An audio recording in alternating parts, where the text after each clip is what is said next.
Hi everybody, thanks for joining Create with Dee. Today I'll show you how to make this paper flower embellishment. This is highlighted in the Holiday Mini. Here's a card example of how you might go about using the embellishment on a card, and then of course you could probably see it on a scrapbook page as well. So let's get started making this little flower embellishment today. What you'll need is a strip of designer paper cut at 12 by 1 inch. And it's probably a little difficult to see, but I have it scored every ½ inch. Okay, so just with your paper trimmer and the score blade on it, score every ½ inch, and we're going to simply fan fold the paper strip. So we'll get that all put together. And once I have all of the everything fan folded, what I want to make sure I do, and my trick that I have found that helps, is to really make sure that these score lines, that you kind of squeeze them, or if you wanted to go back over it with your bone folder to make sure that you've got nice deep creases. Okay, and we're going to get this little accordion looking type of effect with our paper. And I'll get this one, that one's kind of a little crooked. And then what we want to use is sticky strip. Sticky strip is tape that's, just as the name implies, is extra, extra sticky. And anytime that you've got some, paper things that you're going to put together and want to make sure that it's nice and strong, sticky strip is what you want to use. And I'm going to put the sticky strip so that it's close to one of the creases, one of our folds, at the end of the strip. I'll go ahead and get that cut off. Just make sure that's on there nice and good. And what we'll do is we're going to put the two ends together.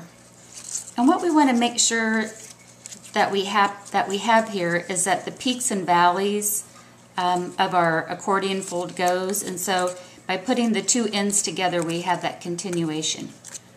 Sticky strip, the tape part of that, has so much static electricity on it.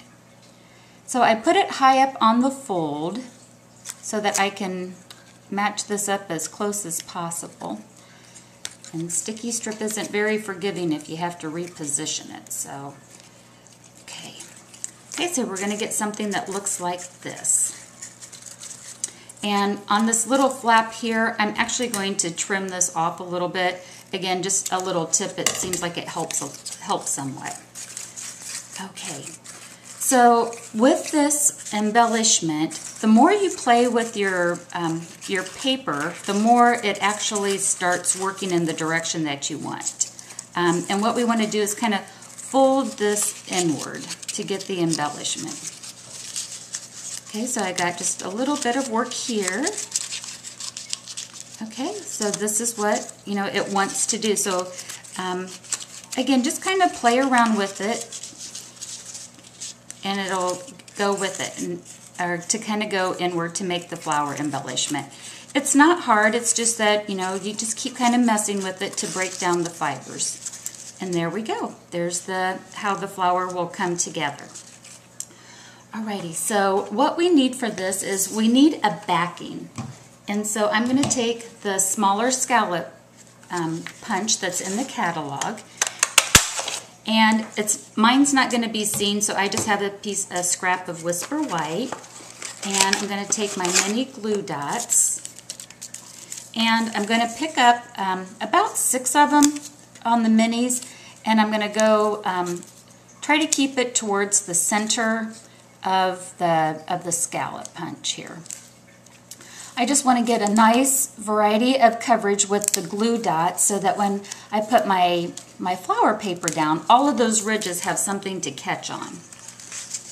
Okay, so I'm just going to kind of pick up my flower here, and I'll set it on my backing. Get it closer here so you can see it. Okay, so that's the flower. And there is a little give to this, so if yours kind of, if you want to play around with it a little bit while it's still in there, that's what you can do. And so the more you would get the glue dots here in the center, the more it would stay kind of put together. But what I'm going to do is, and I've already made this embellishment, I've got another little circle embellishment that I'm going to put on the top here. And, you know, so whether you use, this is a antique brad, another punch out, you know, whatever you want to cover on the top here. So I happen to have this little layering circle with a button on it. And again, I'm just going to pick up my glue dots, just enough to make sure I have plenty of coverage on it. And now this is ready to go on another, you know, on another project. So now we have a flat surface here that we can put some adhesive to, and I probably would do glue dots again, or glue dots again, guys, just to make sure that there's a nice strong background on it. So those are the different flowers that you see here, and this one is actually made with a 1.5 inch strip, still cut by 12. And this is with the Wicked Fun designer paper, and if I just put a Christmas sentiment, you know, all of a sudden it's a Christmas looking one, you know, and if I wanted to make it more of a Halloween, you know, something like that. So again, these are kind of fun things to use on those extra 1-inch strips of designer paper that you have. Make flowers and have them in your stash ready to go on a project at the last minute notice. Thanks everybody, and happy crafting. Bye-bye.